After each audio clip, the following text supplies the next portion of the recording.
Hey there, truth seekers. Welcome to episode 138 of the Bible Difficulties and Answers podcast. I'm your host, Lance Smith, your friendly neighborhood Bible geek, ready to dive into the deep end of Scripture with a splash of humor and a whole lot of heart. Today, we're tackling a question that might make you raise an eyebrow. Does God get jealous? Specifically, we're zooming in on Exodus 20, verse 5a. That's the first part of verse 5. From the New Living Translation, which says, "You must not bow down to them or worship them, for I, the Lord your God, am a jealous God who will not tolerate your affection for any other gods." Sounds intense, right? I mean, jealousy? Isn't that the green-eyed monster that makes us act like we're auditioning for a Bravo reality show? How can the God of the universe, the creator of galaxies and guacamole, be jealous? And if jealousy is a sin, how does that square with God's perfect holiness? Buckle up, folks, because we're about to unpack this divine drama with fresh analogies, some humor, and a treasure trove of insights from Scripture and scholarly sources. So let's dive in. So, does God get jealous? Straight up, yes. Exodus 20, verse 5a doesn't beat around the bush. I, the Lord your God, am a jealous God. But before you picture God throwing a cosmic tantrum because someone's worshiping a golden calf, let's hit pause. Is this the kind of jealousy that makes you stalk your ex's social media at 2 a.m.? Spoiler alert, nope.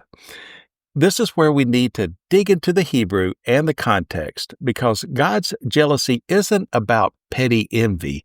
It's about something far more profound. The Hebrew word here is qanna, which doesn't quite translate to the jealousy we're used to.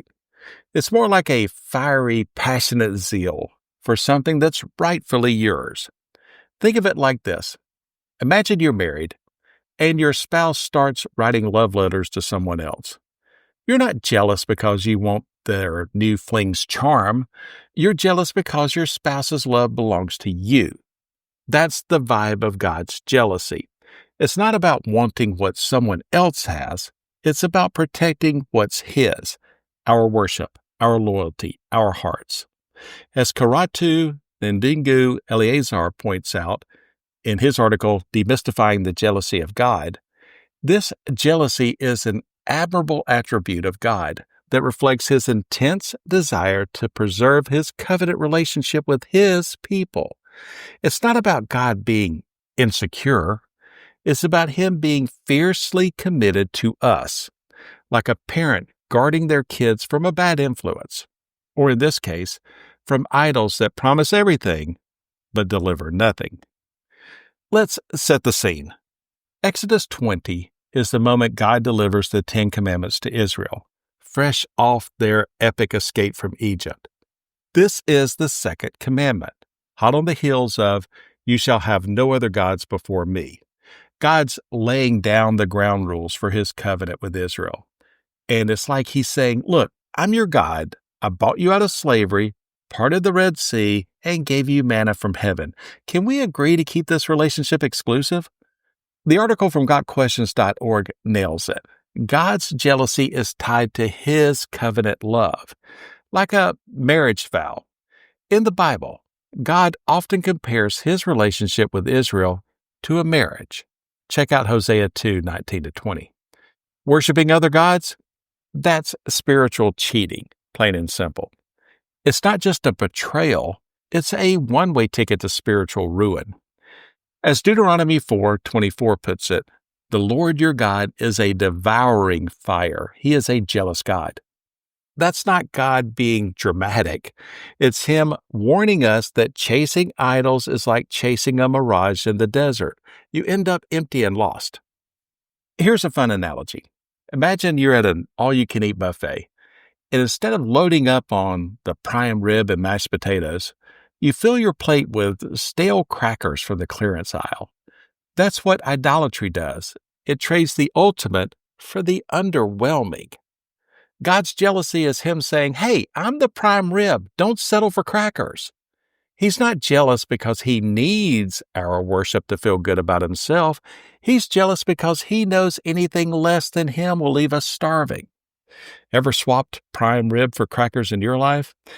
Stick around. We'll talk about your modern idols here at the end. I'll be honest, folks, there was a time I got jealous when a buddy got a promotion I thought I deserved. It ate me up inside until I realized I was chasing something that wasn't mine to begin with. That's human jealousy, and it's a mess. But God's jealousy? It's the opposite. It's about pulling us back to what's truly ours, a relationship with Him. The Big Book of Bible Difficulties makes a killer distinction. Human jealousy, like mine in that moment, is often about coveting what isn't ours, like envying your neighbor's shiny new car. God's jealousy, though, it's about protecting what is His, our devotion as His creation. Exodus 34:14 doubles down, saying, "You must worship no other gods, for the Lord, whose very name is jealous, is a God who is jealous about His relationship with you." His name is jealous. That's not a flaw. It's a feature of His character rooted in His holiness and love. As Joshua 24:19 warns that God is holy and jealous. John Piper, in his article on desiringgod.org, puts it beautifully. God's jealousy is for our joy. He's not some cosmic control freak. He's jealous because He knows that only an ultimate commitment to the ultimate, Him, will satisfy our hearts. Idols, whether they're golden statues or modern-day obsessions like fame or fortune, are dead ends. God's jealousy is like a coach yelling at you to stay on the track because veering off means missing the finish line. The Gospel Coalition adds another layer. God's jealousy is tied to His holiness. When we worship idols, we're not just cheating on God, we're defying His very nature as the one true God. 1 Corinthians 10:22 asks, "Do we dare to rouse the Lord's jealousy? Do we think we're stronger than He is?" Spoiler, we're not. Paul's warning shows that God's jealousy isn't just an Old Testament thing. It carries into the New Testament, where idolatry still provokes His righteous zeal. So, why does idolatry get God so fired up? Let's break it down. Exodus 20:3-5 lays it out.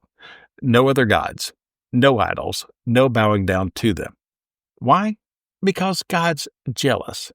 Karatu's article explains that this is an idea-explanation logical relationship. Verses 3 and 4 prohibit worshiping other gods and making idols, while verse 5 explains why. Because God is jealous. It's not just a random rule, it's rooted in His covenant love. Idolatry is like spitting in the face of the God who delivered Israel from Egypt. As Victor Hamilton's commentary notes, God's jealousy is about protecting His rightful claim as Creator and Redeemer. Worshiping idols isn't just disloyalty, it's self-destructive, like choosing a knockoff phone charger over the real deal. Sure, it might work for a bit, but it's eventually going to die, and quickly. Personally, I think we've all been there, chasing something we thought would make us happy, only to realize it's a dead end. Like that time I spent hours scrolling for the perfect Hawaiian shirt, thinking it would make me cool. Spoiler, it didn't. That's what idols do. They promise the world, but leave you empty. The article from topicalbiblestudies.com points out that God's jealousy is about His desire for our ultimate good. Idols can't deliver. Only He can. Exodus 20, verse 5b, visiting the iniquity of the fathers on their children to the third and fourth generation, might raise eyebrows. Oaks2be.com and BibleBlog.org clarify, God doesn't punish kids for their parents' sins. Ezekiel 18:20 says, "The one who sins is the one who will die." It's about sin's ripple effects. If parents worship idols, kids might follow. But God's jealousy aims to break that cycle, protecting His holy possession, which is us. Think God's jealousy is just an Old Testament vibe? Hold my coffee. Let's jump to the New Testament. James 4 verse 5 says God jealously longs for the Spirit He has placed within us. That's right. God's still jealous for our loyalty, warning us against worldly entanglements. You might ask, if God's jealous, does that mean He's insecure? That's a really good question. No, it's not insecurity. It's His passion for our ultimate good, as John Piper explains. It's like God's saying, don't flirt with the world. This continuity shows that God's jealousy is timeless, rooted in His unchanging love. Here's a wild thought. What if God's jealousy is actually a compliment? Think about it. If someone doesn't care about you, they don't get jealous when you drift away. God's jealousy means He cares deeply. It's like a friend who gets upset when you make bad life choices, not because they're mad, but because they want the best for you. Let's wrap this up with a modern spin. Today's idols aren't always statues. They're things like money, status, or that dopamine hit from your phone buzzing with likes. Calm.org notes God's anthropomorphic language, like calling Himself jealous, helps us relate to His passion in human terms. He's not literally jealous like we are. He's saying, I love you too much to let you settle for less. So, does God get jealous? Absolutely. But it's not the green-eyed monster kind. It's a holy, passionate zeal for our hearts, rooted in His covenant love. Exodus 20, verse 5a, is a reminder that God's not cool with us cheating on Him with idols, not because He's insecure, but because He knows He's the only one who can truly satisfy us. Like John the Baptist said in John 3, verse 30, He must become greater and greater, and I must become less and less. That's the heart of it, giving God the place He deserves in our lives. Worshiping God alone isn't just obedience, it's the freedom to live fully alive. God's jealous for you, not to hold you back, but to set you free. Next time you're tempted to chase something less than God, whether it's a promotion, a relationship, or that perfect Instagram post, hear this. God's jealousy is His love shouting, you're worth more than that. He's calling you to joy, not just duty. What's your modern-day idol? The thing you can't stop checking or chasing? Drop it in the comments on our Bible Difficulties and Answers Facebook page or email me at BibleDifficultiesAndAnswers@gmail.com. Let's get real together. If you're finding value, leave a review on Apple Podcasts, Spotify, Podbean, or YouTube. It helps others find us. All episodes are at BibleDifficultiesAndAnswers.podbean.com. Next Friday, we're tackling Exodus 20, 8-11. So why do Christians worship on Sunday when the commandment says Saturday? This promises to be really interesting. Until then, I'm Lance Smith wishing you good luck, good health, and God bless. So long, everybody.